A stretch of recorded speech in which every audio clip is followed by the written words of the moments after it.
Hey guys, it's the end of October, so welcome to the BookTube Club. What can I offer you today? I have some apples out of my landlord's garden. They look very dingy, and I'm probably not gonna eat them, but it's the thought that counts, right? So yes, oh, and I've just found a tangerine on my floor. Don't ask me why I have tangerines on my floor, but I do. I'm gonna eat this right now. Okay. So I went to a Halloween party and it was all very last minute. I got invited the same night, and so I decided just to rush home and decided to dress up as Wednesday Addams because I have long black hair. I bought some pale powder to make my face paler. I got a collared shirt, I have a dark dress, and I was like, hey, cool, last minute impromptu Halloween costume, awesome.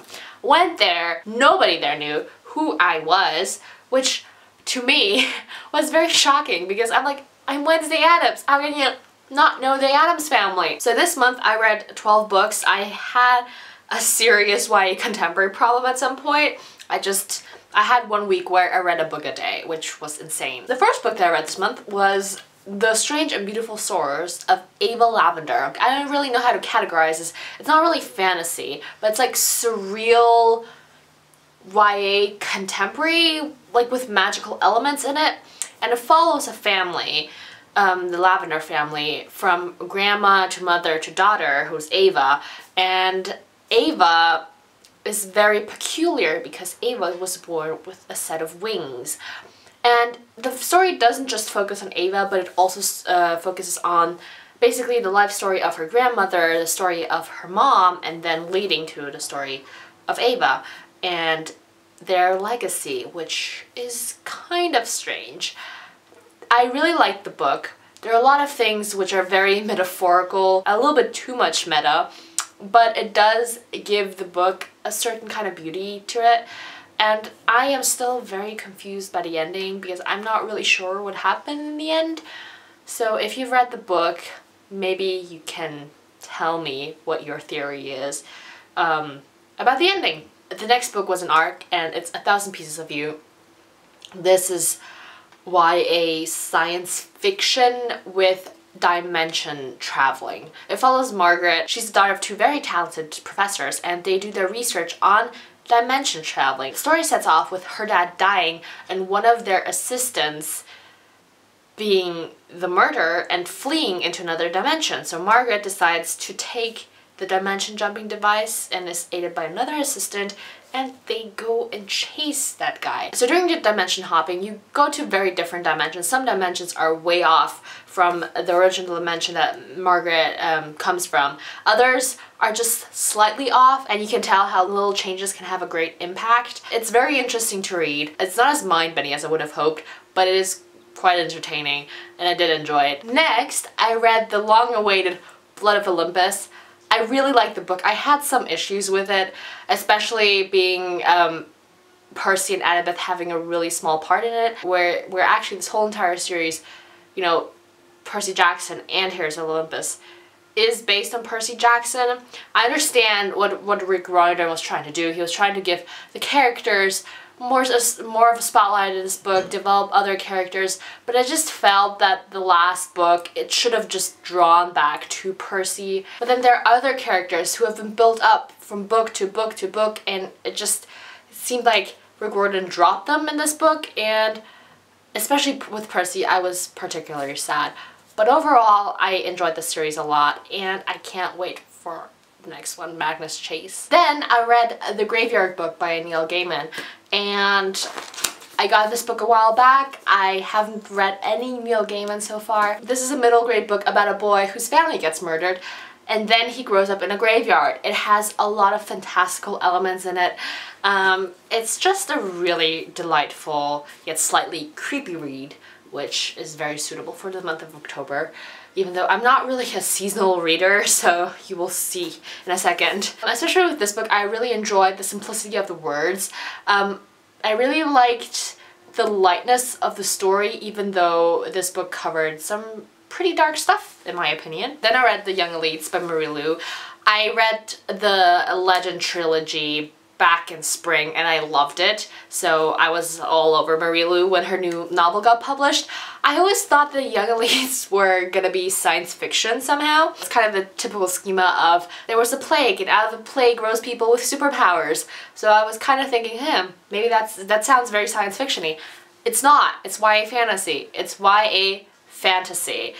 It follows a girl who is supposedly really beautiful, but she has those markings, and people with markings, some of them develop powers and they're considered the young elites. I wouldn't necessarily call this first book mind-blowing, but this story is setting up some pretty exciting stuff, and I really love how dark and sinister the main character actually is, because with most stories where, you know, the main character develops power and they're put into, let's say, a good position, they feel responsibility, they kind of feel burdened maybe by the responsibility, but they don't really want to take on the power, but then they see the necessity.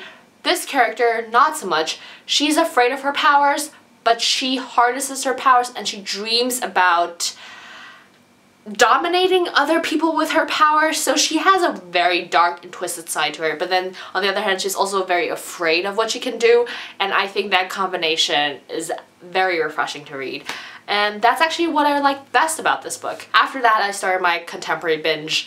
I read all of Morgan Matson's book, and then I read the Summer Trilogy by Jenny Han. The first book that I read was Amy and Roger's Epic Detour. I have been wanting to read that book ever since I watched Fran's video where she was talking about All the Light We Cannot See, the storied life of AJ Fikry, and Amy and Roger's Epic Detour. I loved All the Light, I loved the storied life, so I was like, okay, now I have to read Amy and Roger's. I got it, I read it, I loved it. I don't know why, I was just in such a contemporary mood. I just wanted something light, something fast, something, you know, which kind of pulls on your heartstrings. And out of all of Morgan Matson's book, I think Amy and Roger is probably my favorite one. It's a road trip book. It's about a girl named Amy, and she goes on a road trip but she doesn't drive, so a guy, an old childhood friend named Roger, joins her on the road trip to the East Coast, and they take a detour and don't follow the strictly planned itinerary that her mom gave her. And it takes some interesting twists and turns. I fell in love with Morgan Matson's writing. I really enjoy the way how she develops her characters. I really enjoy the problems that she tackles in each of her books. After that, I immediately picked up Since You've Been Gone, which has been all the rage this summer, but I just kind of didn't read. I liked it, not as much as Amy and Roger's. I really liked the little plugs of Amy and Roger, which she put in there. She also put that in Second Chance Summer, which was the book that I read after that. Two friends, Sloane and Emily. One day at the beginning of summer, Sloane disappears. Emily's really desperate to find her. She's asking around. Nobody knows where she went. And one day a letter reaches her with a list of things that she's supposed to do in the summer, sent to her by Sloane. So in hopes of finding Sloane, Emily starts working off the list. It's about self-discovery. It's just a fun read. And then I read Second Chance Summer, which is probably the one that is the saddest. And I finished this book on a bus, and I was trying so hard not to bawl my eyes out, which was very, very difficult. Overall, I really enjoyed Morgan Matson's books, and I'm definitely gonna pick up whatever she publishes next. So as a continuation of my light and fluffy contemporary phase, I picked up the Summer Trilogy by Jenny Han, which is The Summer I Turned Pretty, and then We'll Always Have Summer, and It'll Never Be Summer Without You, something like that. These three books, I thought they were gonna be along the lines of what Morgan Matson wrote. So wrong. So wrong. Don't get fooled by the cover. Oh my god, don't. Don't get fooled by the titles. This book has some heavy-duty emotional baggage going on. The characters, they're all, I wouldn't call them twisted. They just all have very light and dark sides. The first book, yes, to be fair, is very juvenile, but the characters, you know, they go through several years throughout the trilogy, so they all grew up. I'm not sure whether I like Belly or not as a character. I like her story. I like what happens in the story to her. But I'm not sure that I actually like Belly as a person, I guess. This book is just a prime example of miscommunication going on between characters, and surprisingly it didn't even frustrate me because I just really enjoyed the way that the whole entire story was built. I think what happened here was that a lot of the people just wanted the same things but at different times, or they wanted different things at the same time, which just caused a lot which just caused a series of hits and misses. And I really just enjoy the character development that each of the characters go through. You see how they change, you see how they grew up, and it is all very well done. I wish that the ending would have been a little bit longer because the series was wrapped up in like 2 pages, and I liked the way it ended, but I just felt like there was a little bit of something missing after reading the trilogy, because the only book that I've ever read by Jenny Han was To All the Boys That I Loved Before, and I liked it, but I wasn't like knocked off my feet by that book, so I gave it like a 4 stars, I think. I actually gained a new perspective and I got a new appreciation towards Jenny Han, which now in hindsight actually makes me like To All the Boys I Loved Before more, which is very surprising because usually when I finish a book and I'm all feels, I'm like, oh my god, it's so good, 5 stars! And then I think back on it 2 days later, I'm like, but is there really a 5 stars? Like usually I tend to, you know, be more critical afterwards, but after reading this series I actually appreciated To All the Boys I Loved Before even more, which is very rare. It says something about this author. And the last book that I read this month is I'll Give You the Sun, another YA contemporary, and this is actually the book from Lindsey Ray's traveling book thingamajig that she's doing. How do you call that? It's not a challenge, it's just a project. Let's call it a project. I'll link her video down below. I'll be doing a more extensive review on this book. I really like this book. I read this pretty slowly because university started and I am so busy right now, which is why I haven't really been posting. I'm trying to get into my routine again, hopefully, fingers crossed. This book is about 2 twins, Noah and Jude, and they used to be inseparable. Then things happen, then more things happen, then shitty things happen, then more shitty things happen, and then things happen in the end. Doesn't that make a lot of sense? Yes, I think I should always sum up books like that. They have a falling out, and starts out with Jude being the popular girl and Noah being this weirdo who wants to be an artist.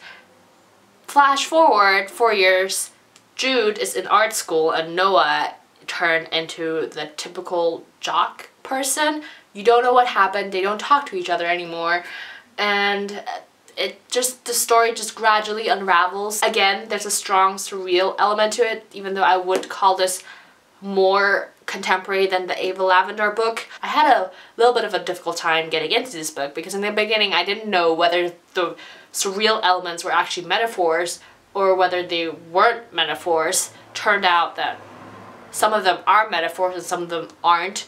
It took me a while to finally be able to distinguish those two, but once you get into it, it's really good. I'm not quite sure whether I agree with how the children just came to terms in the end with what happened to their mother, but that's just differences in opinion between me and the author, or between me and the characters, I guess. That's it. I'm currently reading Gone Girl because I want to go to the movies tomorrow and watch the movie, but I'm not gonna be able to finish it by tomorrow. Bad me.